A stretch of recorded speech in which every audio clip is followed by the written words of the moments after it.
mahal na puso ni Jesus, kami ay kukubin.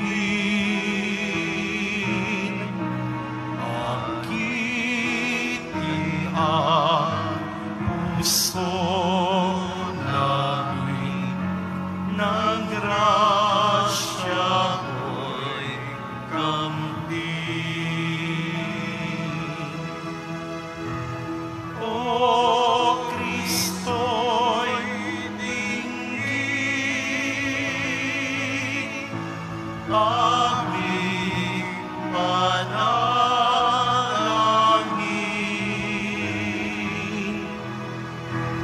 Lagi ang kinig ang puso namin. Sa ngalan ng Ama, ng Anak, at ng Espiritu Santo. Amen. Sumainyo ang Panginoon. At sumayo rin. Mga kapatid, muli tayong bumabalik sa banal na misa at lumalapit sa kabanal-banalan, kamahal-mahalang puso ni Jesus. Parang ating mga pagod na puso ay makapagpahinga. Parang ating mga puso na sumusuko ay mabuhayan sa pag-asa. Parang ating mga pusong naliligaw ay maibalik sa kanyang Ama. Parang ating mga puso na nababalot sa dilim ay magkaroon ng liwanag. Sa napakaraming beses na kung saan hinayaan natin na mapuno ang ating puso sa kasamaan, tingin natin muli ang awa at pagpapatawad ng Diyos para makita tayong karapat-dapat makatanggap sa kanyang banal na katawan at dugo na magbubusog sa ating mga puso, sa ating mga kalooban, sa ating buhay at kaluluwa. Inaamin ko Sa makapangyarihan Diyos at sa inyo mga kapatid, na lubha akong nagkasala sa isip, sa salita, sa gawa, at sa aking pagkukulang. Kaya'y sinasamo ko sa mahal na Birheng Maria, sa lahat ng mga anghel at mga banal, at sa inyo mga kapatid, na ako'y panalangin sa Panginoong ating Diyos. kaawaan tayo na makapangyarihang Diyos. Patawarin tayo sa ating mga kasalanan. Patnubayan tayo sa buhay na walang hanggan. Amen. Panginoon, kaawaan mo kami. Panginoon, kaawaan mo kami. Kristo, kaawaan mo kami. Kristo, kaawaan mo kami. Panginoon, kaawaan mo kami. Panginoon, kaawaan mo kami.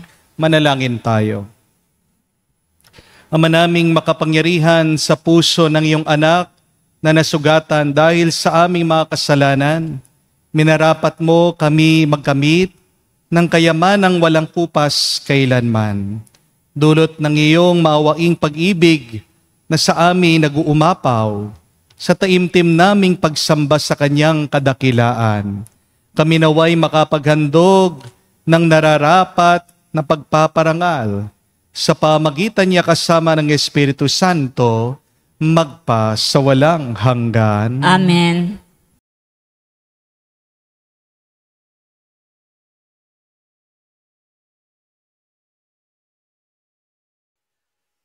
Pagbasa mula sa aklat ni Propeta Baruk. Matuwid ang Panginoon naming Diyos, ngunit lipos kami sa kadustaan hanggang ngayon. Kaming mga taga-Uda, mga mamamayan ng Jerusalem, pati aming mga hari, mga pinuno, mga saserdote, mga propeta at mga ninuno. Pagkat nagkasala kami sa Panginoong naming Diyos, nilabag namin ang kanyang mga utos, hindi kami nakinig sa kanya. Hindi namin sinunod ang mga tuntuning ibinigay niya sa amin. Mula ng mga nuno namin ay ilabas ng Panginoon sa Ehipto. Patuloy kami ng pagtataksil sa kanya hanggang ngayon. Naging suwel kami, kaya ngayon ay naghihirap kami. Nagaganap sa amin ang sumpa, na ibinabala ng Panginoon sa pamamagitan ni Moises nang ang mga ninuno namin ay ialis niya sa Ehipto at dalhin sa isang lupaing mayaman at masagana sa lahat ng bagay. Hindi kami pinakinggan ng mga salita ng Panginoon naming Diyos sa pamamagitan ng mga propeta. Ang sinunod nami ang masasamang hilig at panay kasamaan ang aming ginawa. Sumamba kami sa mga Diyos-Diyosan at gumawa kami ng kinasusuklaman ng Panginoon. Ang salita ng Diyos. Salamat sa Diyos. Dahil sa ngalan mo, Poon, iligtas mo kami ngayon. Dahil sa ngalan mo, Poon, iligtas mo kami ngayon. Panginoong Diyos, pinasok ng tilang lupang pangako, hiyahot iyong masdan, winasak ang lungsod, ang banal mong templo ay linapastangan. Ang mga katawan ng mga lingkod mo'y ginawang pagkain yung mga ibon. Ang kanilang laman sa mga halimaw ay ipinalamon. Dahil sa ngalan mo, Poon, iligtas mo kami ngayon. Dugo ng bayan mo'y ibinubo nila sa buong palibot nitong Jerusalem. Animo ay tubig, sa dami ng patay ay walang naglilibing. Ang kalapit bansang dooy nakasaksi, hindi mapigilang yaong pagtatawa. Lahat sa palibot ay mahalakhak sa gayong nakita. Iyang galit sa amin, O Poon, hanggang kailan ba kaya matatapos? Di na ba titigil ang pagagalit mo sa aming tutupok? Dahil sa ngalan mo, Poon, iligtas mo kami ngayon. Huwag mong iparusahan kaming mga anak sa pagkakasala ng aming magulang. Ikaw ay mahabag sa mga lingkod mong pag-asa'y pumanaw. Dahil sa ngalan mo, Poon, iligtas mo kami ngayon. Mahabag ka sana, kami ay tulungan. Panginoong Diyos na tagapagligtas, dahil sa ngalan mo, kaming nagkasalay patawaring ganap, at ang pagpupuri sa iyo ng madlay hindi maglilikad. Dahil sa ngalan mo, Poon, iligtas mo kami ngayon.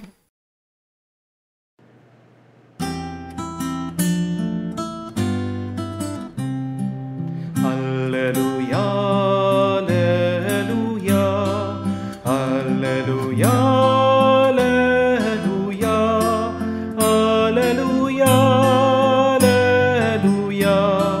alleluia, alleluia, alleluia, alleluia, alleluia, alleluia. Dinggin ninyong lahat ngayon ang tinig ng Panginoon sa loob na mahinahon. Alleluia, alleluia. Sumainyo ang Panginoon. At sumainyo rin. Ang mabuting balita ng Panginoon ayon kay San Lucas. Papuri sa iyo, Panginoon. Nung panong yon, sinabi ni Jesus, "Kawawa ka, Corazin. Kawawa ka, Bethsaida. Sapagkat kung sa Tiro at Sidon ginawa ang mga kababalaghang ginawa rito sa inyo, di sana'y malaon na silang nagdaramit ng sako at nauupo sa abo upang ipakilalang sila'y nagsisisi. Sa araw ng paghuhukom, higit na mabigat ang kaparusahan ninyo kaysa sa kaparusahan ng mga taga-Tiro at taga-Sidon.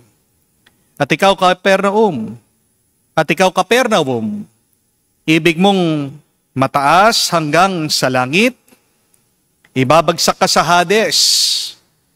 Ang nakikinig sa inyo'y nakikinig sa akin. Ang nagtatakwil sa inyo'y nagtatakwil sa akin. At ang nagtatakwil sa akin ay nagtatakwil sa nagsugo sa akin. Mga kapatid, ang mabuting balita ng ating Panginoon. Pinupuri ka naming Panginoong Hesukristo. Magandang araw po muli sa inyong lahat. Paano mo sasabihin sa isang tao na nakabukas ang zipper niya. Ano mo sasabihin yung hindi siya napapahiya? Simple lang po, sabihin niyo ito sa kanya. XYZ. Pag tinanong po niya, anong ibig sabihin? Ang isagot niya po, examine your zipper. O diba? Hindi po halata. Hindi siya mapapahiya. Paano mo naman sasabihin sa isang tao na may kulangot siya sa kanyang ilong? Ito po, sabihin nyo, para hindi siya mapahiya. Bulungan nyo lang. Sabihin nyo, sorry may bisita ka yata sa ilong mo. Kanina pa nagpapapansin. Yun po, alisin na niya, di po ba? Paano mo sasabihin sa isang tao na may bad breath siya, na hindi siya napapahiya? Tanungin nyo lang po yung tao. Sabihin mo sa kanya, siguro ang ulam mo kahapon, longganisa, no? Tatanong niya, bakit? Naaamoy ko pa sa'yo May napanood po akong isang video tungkol sa isang lalaki, nakasakay po siya sa tren. At sa tapat niya, isa pong matabang babae, nakaspageti pa naman ang sinusuot, nakataas ba naman ang kamay, nakahawak sa handrail. Pero ito pong lalaki, hindi matiis. Naaamoy, napakalakas ang dating nitong babae sa kanya. Ano pong ginawa itong lalaki? Kinuha po yung Rexona spray sa kanyang bag. Spray ba naman yung kilikili nitong babae? Nagalit. Ito pong babae, sinampal itong lalaki. Minsan, kaya ayaw nating sabihin yung problema ng ibang tao. Ayaw natin silang magalit. Ayaw natin silang mapahiya. Ayaw natin na ma-hurt o masaktan ang kanilang feelings. Di po ba? Kaya isa pong dilema natin yan sa problema natin. Paano kaya natin sasabihin ang pagkukulang o problema ng isang tao na hindi siya na-offend, na hindi siya nasasaktan? Kung babalikan po natin ang ating ebanghelyo ngayon, tinuturuan tayo ng Panginoong Hesukristo na ang pagsasabi ng mali sa iba ay hindi pamamahiya. Kung ang iyong pagsasabi naman ay galing sa iyong puso, kung ang iyong pananalita ay may pagmamalasakit, at kung may mabuti kang intensyon, huwag kang mag-alala. Kung sasabihin mo man ang pagkakamali, ang problema, o ang kakulangan ng iba. Tatlong bagay po ang gusto kong tandaan ninyo, mga kapatid. Number 1, love tells the truth. Kala ng iba, ang pagmamahal ay paghinahayaan mo kapag wala kang pakialam sa iba.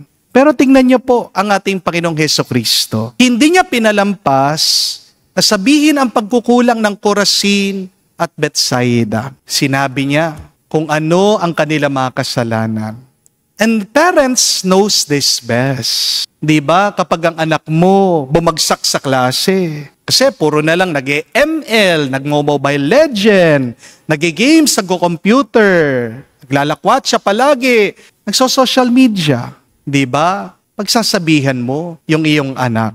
Kung mahal mo talaga ang anak mo, tatawagin mo ang kanyang pansin. Di po ba? Kapag kinamumuhian mo ang isang tao, hayaan mo na lang siya na magkamali o mapahiya. Kaya nga, ang kasabihan, don't interrupt your enemy when they are making a mistake. But true love means you are telling the truth even when it hurts. Maaaring masakit sa una, pero kaya sinasabi mong mali ng iba kasi ayaw mo silang masaktan pa. Kung nananahimik ka, kahit na alam mong mali ang ginagawa ng iba, hindi po ito love. Ang tawag dyan ay indifference. Holiness is not about being nice, but it is about being kind. And kindness is saying what is wrong so that your loved one can order themselves, can fix the wrong. Hindi po kabanalan yung pagtanggap mo na lang sa mali na pinipili ng iba palagi. Ang tunay na kabanalan ay may pagmamahal na pagsasabi, mali yan. Ayusin mo. Concern lang ako sa iyo. But secondly, remember my dear friends, that silence can become complicity. Silence can become complicity. Kung nananahimik tayo sa mali ng iba, para bang sinasabi mo sa kanila, okay lang. Example na lang po, kung may kaibigan ka, palaging late. Tapos, wala kang imik, hindi mo sasabihin yung kanyang pagkakamali. Lalo na lang niyang pagpapatuloy, yung pagiging late niya. Di po ba? Tandaan niyo po mga kapatid, hindi mo talaga kaibigan ng isang tao kapag hinahayaan kanila sa iyong pagbibisyo at pagkakasala. Pero kung meron kang barkada, pinipigilan kang uminom ng sobra kasi magmamaneho ka, tunay na kaibigan yan. Kaya nga po mga mister, sana wag naman kayong magagalit sa inyong mga misis, sa inyong mga asawa kapag pinagsasabihan kayo. Mag-alala kayo kapag tumahimik na ang iyong mga asawa. Ayaw na kayong kausapin. Kasi anong ibig sabihin yan? Nagsawa na sila sa inyo. Inalay na kayo sa Diyos. At baka pinagdarasal na kayo, nakunin na kayo ng Panginoon. Di po ba? Magpasalamat kayo kapag meron pang nagre-remind sa inyo. Kaya, mga bata, wag din kayong mainis kapag sinesermonan kayo ng inyong mga magulang. You should remember that parents know best. Kapag pinagsasabihan ka ng mga nakakatanda sa iyo, isipin mo, ito ang kanilang pagmamahal sa iyo. Kasi hindi mo naman kakausapin ang isang taong hindi mo mahal. Hindi po ba? Tandaan niyo, mga anak, mga bata, darating ang araw kapag wala nang iyong mga magulang, wala na kayong maririnig na magpapaalala sa inyo. Kung dumating ang panahon na kung saan wala nang iyong mga nakakatanda at magulang, kapag tahimik na sa bahay, doon ka magsisisi at sasabihin mo, sana nakinig pala ako dati. Bakit po sa tingin niyo, alamak ang korupsyon sa ating bansa? Kasi tinanggap na lang natin ang korupsyon. At ayaw nating may nagsasalita laban dito. Pansinin nyo, kapag ang mga pari nagsasalita laban sa politika, ang daming mga bashers, ang daming mga trolls. Pinagsasabihan pa kami, Father, wag ka na makisawsaw dyan. Magdasal ka na lang. My dear friends, remember this. Yes, that silence is golden. But sometimes, silence is deadly. Nakakamatay din kapag masyado kang tahimik at hindi ka na nagsasalita. Tignan niyo po ang ating Panginoong Hesukristo. He wasn't afraid to say, woe to you. Lakas ng loob niya. Isang bayan-bayan yung kanyang pinagsabihan. Because sometimes, if you're silent, it helps sin to grow. Buti na lang nagsalita ang ating Panginoon kasi ayaw niyang magpatuloy na lumago at kumalat ang kasalanan. Sabi nga po ni Saint Catherine of Siena, it is silence that kills the world. This is why we are challenged, my dear friends. Don't stay silent in the face of sin and evil. Kaya mag-ingay po tayo sa harap nitong corruption na nangyayari. Huwag po natin palalampasin. Ilang taon nang paulit-ulit yan. Kung hindi tayo magsasalita, magpapatuloy lang yan. At bandang huli, tayo ang kawawa. Amen? Magsalita kayo. Laban sa kasamaan. Amen? But third and last, calling out is a call back. Calling out is a call back. Kapag tinatawag ang iyong pansin, hindi ibig sabihin na ikaw ay pinapahiya. Ang ibig sabihin lang, pinapabalik ka doon sa tama. Sino po sa inyo dito yung napalo ng mga maliliit kayo? Meron po? Yung mga matatanda? Hindi po ba? Pansin niyo po ito. Yung mga napalo, kasama po ako dyan, no? Yung paborito ng lolo ko noon na pamalo sa akin, sinturon. Pero pansinin niyo po ito. Yung mga bata dati na napalo, napakadisiplinado nila ngayon. Di po ba? Na yung mga bata ngayon, bawal na pong pinapalo at pinaparusahan. Child abuse daw. Kaya tingnan niyo po kung ano ang epekto. Ang dami po dyan, mga pasaway, kaliit-liit, ang yabang-yabang, di po ba? Ang dami mga bata, spoiled na agad. At marami sa mga bata ngayon, very sensitive. Pagsabihan mo lang ng konti, nadidepress na daw. Nung ibig sabihin, lumaki silang lampa. Mahina ang kanilang mga pagkatao. Kailangan nating isipin, mga kapatid, ang pagpapalo ay hindi lang pagpaparusa. Ang pagpapalo ay pagtutuwid. At ganyan po ang ginawa ng ating Panginoong Hesukristo. Hindi siya nag-warning para manakot lang. Ang pagsisigaw ng ating Panginoong Hesukristo ay para bumalik ang mga mamamayan sa Panginoon. Remember the saying that pain is God's shout to us. Oo, masakit. Pero yan ang paraan ng Diyos para ikaw ay Kanyang maibalik sa Kanya. Holiness is helping people to find their way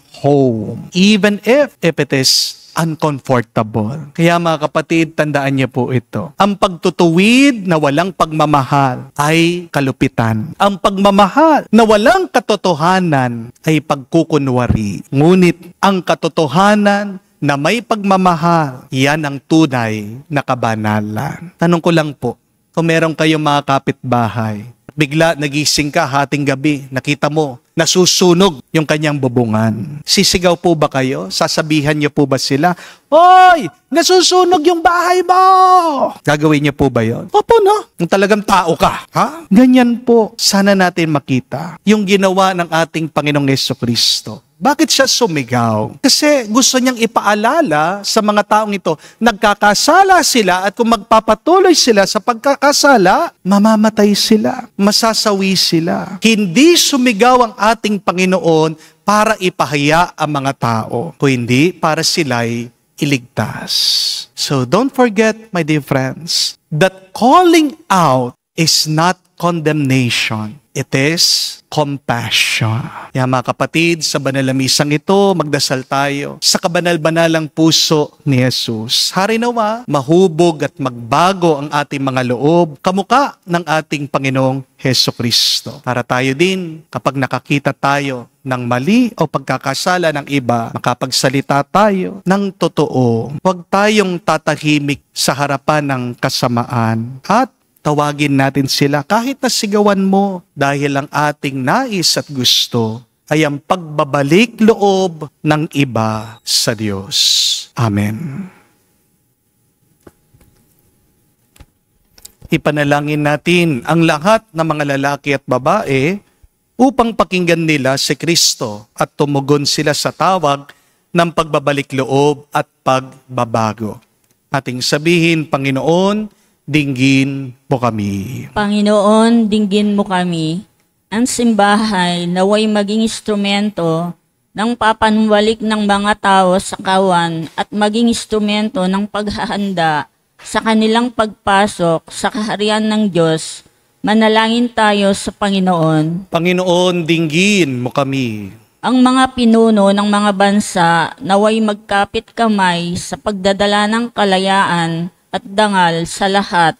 Manalangin tayo sa Panginoon. Panginoon, dinggin mo kami. Tayo naway mapanibago araw-araw sa pamamagitan ng pananalig sa salita ng Diyos na tumawag sa atin sa higit na mabuting pamumuhay. Manalangin tayo sa Panginoon. Panginoon, dinggin mo kami. Sa katahimikan po ng ating puso, ipagdasal po natin ngayon ang mga kapatid natin doon sa Cebu, ang mga naapektuhan sa nakaraang lindol, mga nawalan ng bahay, tahanan, ang mga pumanaw. Pagdasal po natin ang lahat ng mga nahihirapan ngayon. Naway sila'y palakasin ng Diyos at hipuin ng Diyos ang puso at damdamin mga taong may kaya para sila'y matulungan. Walang hanggang Ama, hilumin mo ang aming pagkamakasarili at buksan ang aming mga puso na tanggapin ang mabuting balita ng kaligtasan. Hinihiling namin ito sa pamagitan ni Kristo aming Panginoon. Amen.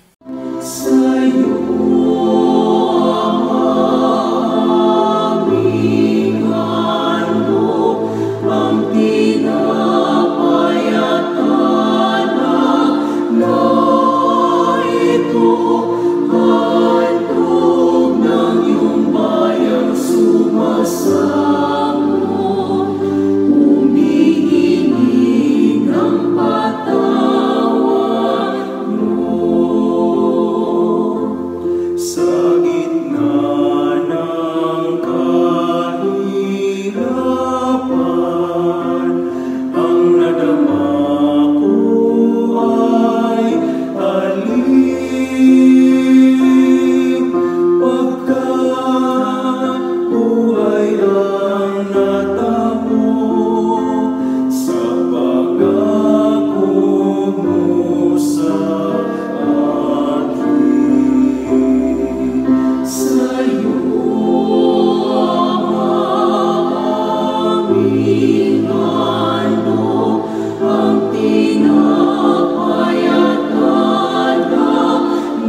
Manalangin kayo mga kapatid, parang ating mga paghahain ay kalugdan ng Diyos, amang makapangyarihan. Tanggapin nawa ng Panginoon itong paghain sa iyong mga kamay, sa kapurihan niya at karangalan, sa ating kapakinabangan, at sa buong sambayanan niyang banal.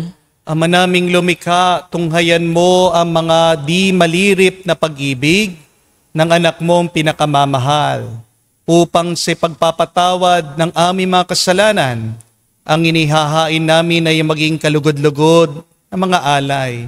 Sa pamagitan ni Jesucristo kasama ng Espiritu Santo, magpa sa walang hanggan. Amen. Sumayin niyo ang Panginoon. At sumayin niyo rin. Itaas sa Diyos sa inyong mga puso at diwa. Itinaas na namin sa Panginoon. Pasalamatan natin ang Panginoong ating Diyos. Marapat na siya ay pasalamatan. Ama namin makapangyarihan, tunay nga marapat ikaw ang aming pasalamatan sa pamagitan ni Jesucristo na aming Panginoon. Dakilang pag-ibig niya ang nagbunsod na maghain ng sarili nang kami matubos, kaya tinampok siyang nakabayubay sa krus. Mula sa kanyang tagiliran, sinibat dugot tubig, ay masaganang dumanak, kaya't sambayanan mo dito na banaag. Ito ang sangkatauhan na akit sa puso ng iyong anak na sumagip sa mga dumudulog sa batis ng kanyang pag-ibig. Kaya kaisa na mga anghel nagsisiawit ng papuri sa iyo, nang walang humpay sa kalangitan kami nagbubunyi sa iyong kadakilaan.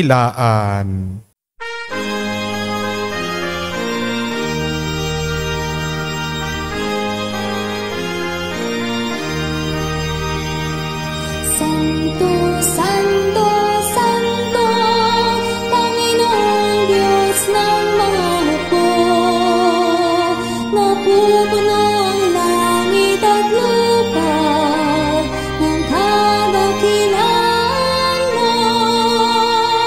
Hosana sa kaitasan, pinagpalang na Panginoon ito sa ngalan ng Panginoon. Hosana sa kaitasan, Hosana sa kaitasan. Ama naming banal, ikaw ang bukal ng tanang kabanalan. Kaya't sa pamagitan ng iyong Espiritu, gawin mong banal ang mga kaloob na ito, upang para sa amin maging katawan at dugo ng aming Panginoong Jesucristo. Bago niya pinagtiis ang kusang loob na maging handog, hinawakan niyang tinapay, pinasalamatan kanya. Pinaghati-hati niya iyon, inabot sa kanya malagad at sinabi, tanggapin ninyong lahat ito at kanin. Ito ang aking katawan na ihahandog para sa inyo.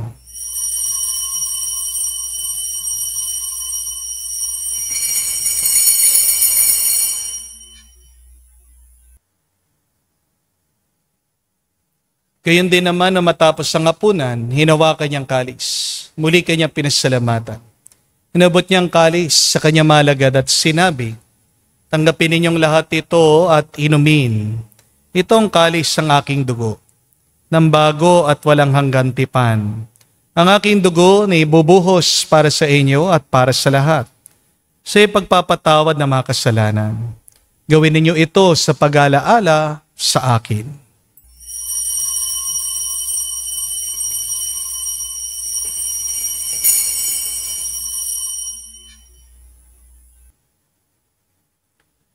Ang misteryo ng pananampalataya.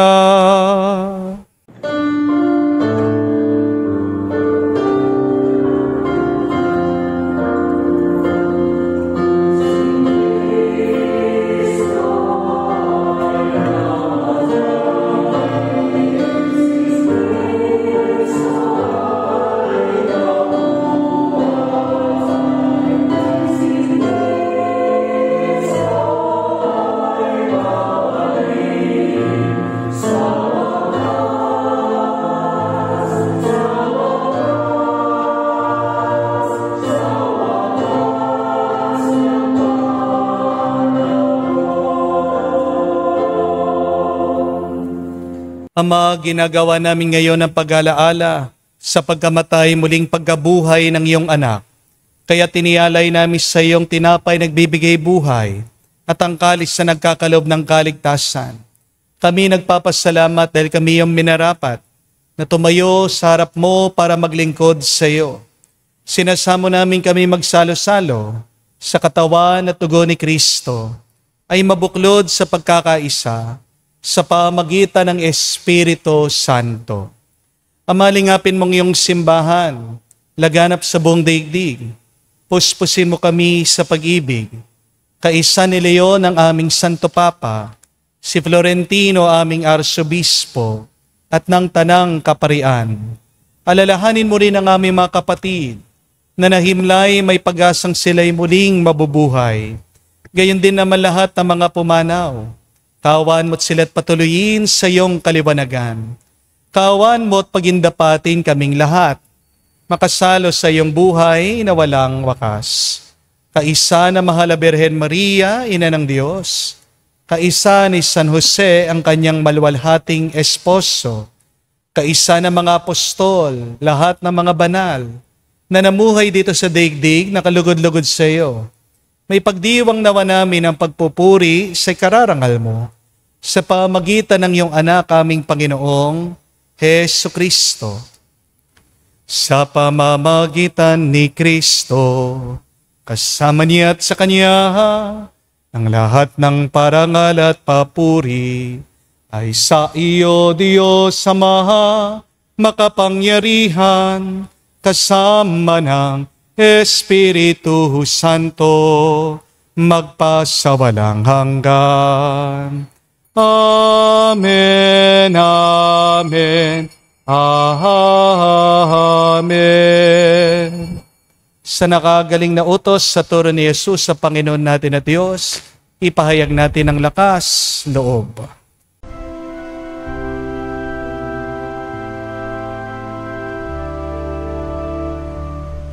Ama namin, sumasalangit ka, sambahin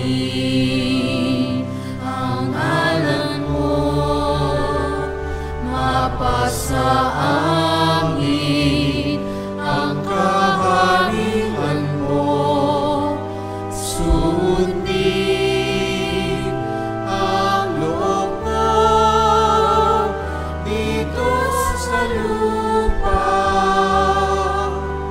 para nang sa langit. Bigyan mo kami ngayon ng aming kakanin sa araw-araw, at patawarin mo kami sa aming mga sala, para ng pagpapatawad namin sa nagkakasala sa amin. At huwag mo kami ipahintulot sa tukso, at iadya mo kami sa lahat ng masama. Hinihiling namin kami, Adya, sa lahat ng masama, pagkalooban ng kapayapaan araw-araw, ligtas sa kasalanan, ilayo sa lahat ng kapahamakan, samantalang aming pinanabikan ang dakilang araw ng pagpapahayag ng tagapagligtas naming si Hesu Kristo. Sapagkat iyo ang kaharian at ang kapangyarihan at ang kapurihan magpakailanman. Amen. Panginoong Hesu Kristo, sinabi mo si mga apostol, kapayapaan ang iniiwan ko sa inyo, ang aking kapayapaan binibigay ko sa inyo. Tungayan mo ang aming pananampalataya at huwag ang aming pagkakasala. Pagkalooban mo kami ng kapayapaan at pagkakaisa ayon sa iyong kalooban, kasama ng Espiritu Santo, magpa sa walang hanggan. Amen. Kapayapaan ng Panginoon ay laging sumainyo. At sumaiyo rin. Magbigayan po tayo ng kapayapaan sa bawat isa. Pisuin niyo po, kapayapaan po sa inyong lahat.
Kordero ng Diyos na nag-aalis ng mga kasalanan ng sanlibutan,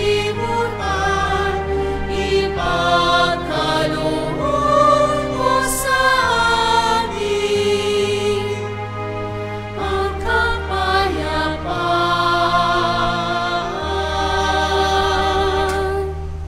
Mga kapatid, naririto ng ating Panginoong Jesucristo, ang Kordero ng Diyos. Siya nag-aalis sa mga kasalanan ng sanlibutan. Mapalad tayong lumalapit sa piging ng Kordero. Panginoon, hindi ako karapat-dapat magpatuloy sa iyo, ngunit sa isang salita mo lamang ay gagaling na ako.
Lumuhod po tayo para sa panalangin sa kabanal-banalang puso ni Jesus.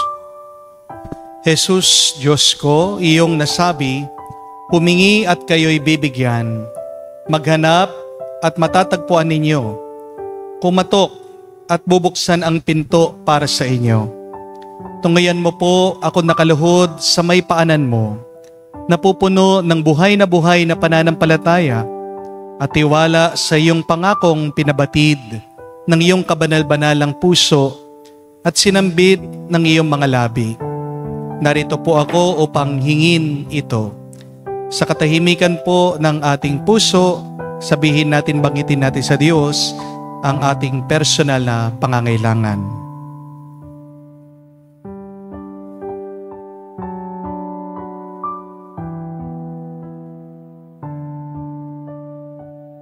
Kanino pa po ako tutungo kung hindi sa iyo na ang puso ay pinagmumulan ng lahat ng grasya at kabutihan? San pa po ako maghahanap kung hindi sa baul na naglalaman ng kayamanan ng iyong habag? San pa po ako kakatok kung hindi sa pinto kung saan binigay ng Diyos ang sarili niya sa amin at kung saan kami makakapunta sa Diyos? Sa iyo po ako dumudulog, puso ni Jesus. Sa iyo po ako nakakatagpo ng aliw kapag nahihirapan, pagtatanggol kapag inuusig, lakas kapag nabibigatan sa pagsubok, at liwanag sa dilim at pagdududa. Minamahal kong Jesus, maigting po ako naniniwala na kaya mong ipagkaloob ang biyaya na aking hinihiling. Kailanganin man ito ng isang himala. Naisin mo lamang ito at matutupad na ang aking panalangin.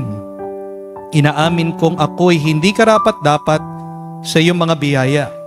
Ngunit hindi ito dahilan para panghinaan ako ng loob. Ikaw ay Diyos ng habag at hindi mo tatanggihan ang isang pusong nagsisisi.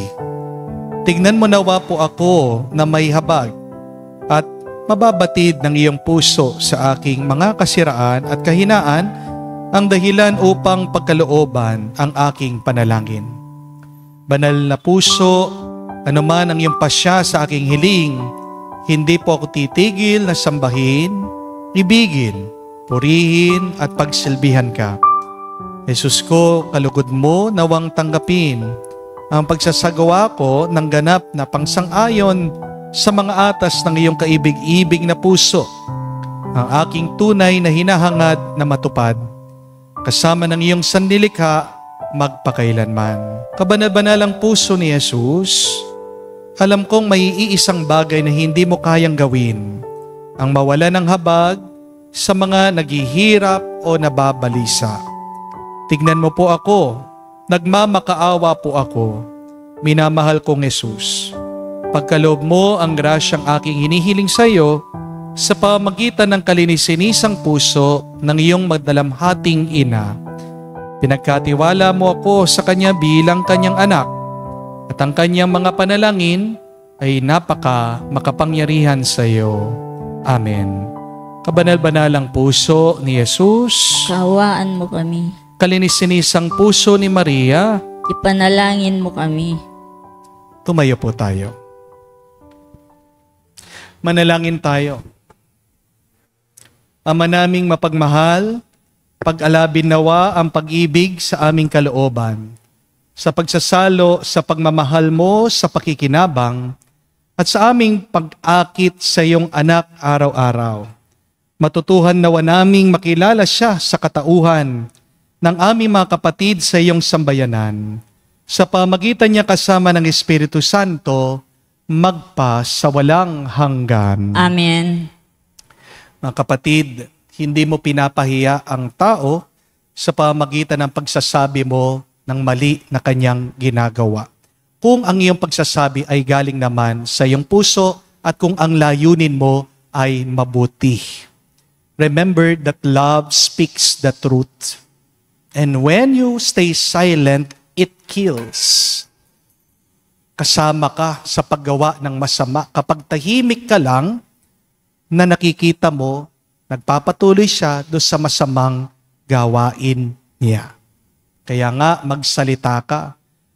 Kaya naman, pagsabihan mo sila. Because a call out is a call back. Yun lang nga po, tandaan nyo, that all truth is good, but not all truth is good to say.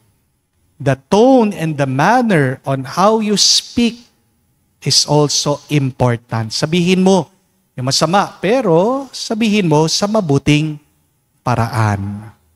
Magandang itanong yan. Sino bang kailangan kong pagsabihan ng mabuti? O baka naman, ikaw, unang-una, kailangan mong pagsabihan ang iyong sarili. Kung ano man gusto mo sabihin sa iba, huwag mong kalimutan na sana manggaling ito sa iyong pagmamahal para maituwid mo sila at para maibalik mo sila sa Diyos. Sumayin ang Panginoon At sumainyo rin. at kayo basbasan ng Diyos makapangyarihan sa lahat sa ngalan ng Ama, ng Anak, ng Espiritu Santo. Amen. Ang ating misa ay natapos na. Humayo kayo sa kapayapaan ni Kristo. Salamat sa Diyos.